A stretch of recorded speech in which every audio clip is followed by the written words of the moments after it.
1 डिसेंबर 2024 रोजी Kishore Musale charitable trust आणि आदी जीन युवक चॅरिटेबल ट्रस्ट, सेवा सौभाग्य ट्रस्ट तसेच श्री अरिहंत कृपा फाउंडेशन यांच्या संयुक्त विद्यमाने साईबाबा विद्यालय हालोली बोट इथे पालघर तालुक्यातील सुमारे 150 विद्यार्थ्यांना सायकल वाटप करण्यात आले।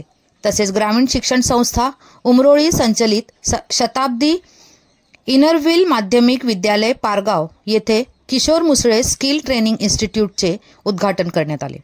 सदर स्किल ट्रेनिंग इन्स्टिट्यूटमध्ये अत्याधुनिक असे 10 कम्प्युटर सेट सेवा सौभाग्य ट्रस्ट व आदिजीन युवक चॅरिटेबल ट्रस्ट तसेच श्री अरिहंत कृपा फाउंडेशन यांच्या माध्यमातून उपलब्ध करून देण्यात आले।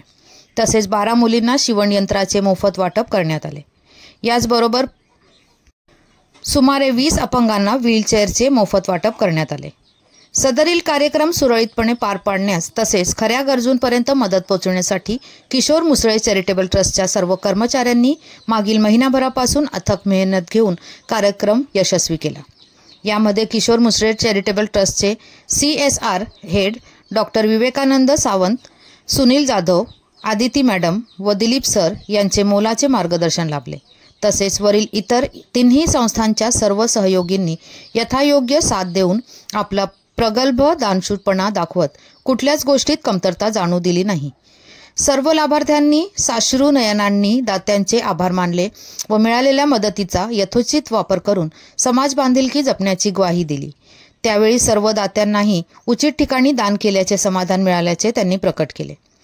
कार्यक्रमाची सांगता करताना ग्रामीण शिक्षण संस्थेचे अध्यक्ष संतोष घरत यांनी किशोर मुसळे चॅरिटेबल ट्रस्ट, आदिजीन युवक चॅरिटेबल ट्रस्ट, श्री अरिहंत कृपा फाउंडेशन व सेवा सौभाग्य चॅरिटेबल ट्रस्ट या सर्वांचे आभार मानत आपल्या या अनमोल अशा कार्यामुळे ग्रामीण भागातील विद्यार्थी व युवकांमध्येही बदलत्या जगाला सामोरे जाण्यासाठी नवचेतना जागृत होऊन त्यांचाही विकास घडून येईल व देणाऱ्याने देत जावे, घेणाऱ्याने घेत जावे, घेता घेता देणाऱ्याचे हातही घ्यावे या उक्तीप्रमाणे त्यांच्यामध्येही समाज बांधिलकी भावना जागृत होईल असे उद्गार काढत सर्वांना मंत्रमुग्ध केले।